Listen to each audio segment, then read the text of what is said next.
తనపై KGBV principal చేసిన ఆరోపణలను ఆముదాలవలస ఎమ్మెల్యే కూన రవికుమార్ ఖండించారు. అవన్నీ అవాస్తవాలన్నారు. ప్రిన్సిపల్ విధులు నిర్వహించడం లేదని విద్యార్థుల తల్లిదండ్రుల ఫిర్యాదుతో ఉన్నతాధికారులు ఆమెను ట్రాన్స్ఫర్ చేశారన్నారు.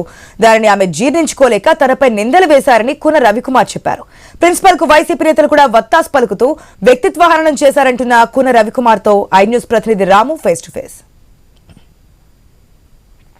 పొందూరు మండలం లోలుగు కేజీబీవీ ప్రిన్సిపాల్ సౌమ్య ఆమ్దాస్ నియోజకవర్గ ఎమ్మెల్యే పీఈసీ చైర్మన్ కూన రవికుమార్పై సంచలన ఆరోపణలు చేశారు.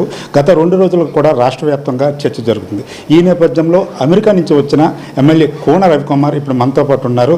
అసలుకి ఈ ఇష్యూ సంబంధించి వాస్తవాలు ఏంటో ఆయన మాటలో తెలుసుకునే ప్రయత్నం. సార్, చూసుకుంటే గత 2 రోజులుగా కూడా పూర్తిగా కూన రవికుమార్ సంబంధించి సోషల్ మీడియా అవ్వచ్చు, ఇతర మాధ్యమాల్లో కూడా పలు ఆరోపణలు అయితే వస్తున్న నేపథ్యంలో అసలు ఈ ఇష్యూ సంబంధించి ఎలాంటి క్లారిటీ ఇవ్వాలి తెలుసుకున్నారు.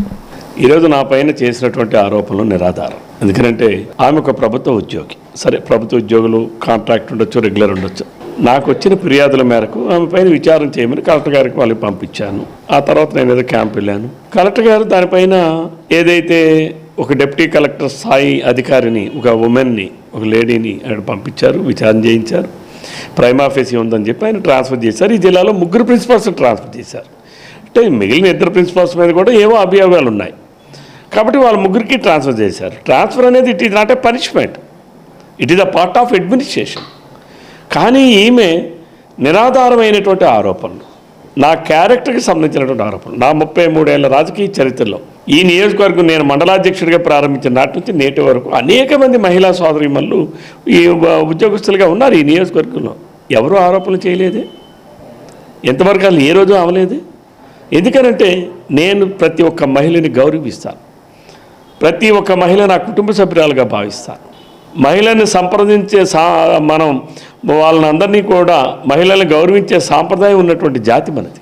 ఈరోజు ఒక మహిళగా ఉండి నిరాధారమైన ఆరోపణలు, ఒక సభ్య సమాజం సిగ్గుపడే విధంగా, మహిళా సమాజం తలదించుకునే విధంగా ఆరోపణలు చేయడం దురదృష్టం. ఇది ఆమెకున్న అహంకారంతో చేశారా, అవగాహనలు ఏమితో చేశారా, ఆమె వాడినటువంటి భాషకు అర్థం తెలియక మాట్లాడారా, లేకపోతే బరితెగించి మాట్లాడారా అనేది నాకు ఎప్పటికీ అర్థం కాదు. మీరు చెప్పండి. నన్ను శారీరక హింస ఇచ్చారు. శారీరక హింస అంటే ఏంటి? 2 వ్యక్తులు కలవాలి కదా. ఏ రోజు నేను ఆమెను కలవలేదే, ఆమె నన్ను వచ్చి కలవలేదు, నేను ఆమెను కలవలేదు. ఎక్కడ కూడా అసలు వ్యక్తులే కలవనప్పుడు శారీరక హింస అనేది ఎలా ఉత్పన్నం, ఎక్కడ జరుగుతుంది? ఇకపోతే రెండవది, నన్ను వేధించారు. ఎలా వేధించాను? ఆమెతో నేను ఎప్పుడు కలవలేదు, నాతో ఆమె ఎప్పుడు కలవలేదు. అలాగే నేను ఆమెకి ఎప్పుడు ఫోన్లో మాట్లాడలేదు. మరి వేధించడం అనేది ఎప్పుడు జరిగింది, ఎక్కడ జరిగింది, ఎలా జరిగింది? మీ అధినాయకుడు చంద్రబాబు నాయుడు మీతో ఏమైనా మాట్లాడారా, లేకపోతే పార్టీ నుంచి ఏమైనా ఆదేశాలు ఏమైనా వచ్చాయి ఈ ఇష్యూ సంబంధించి?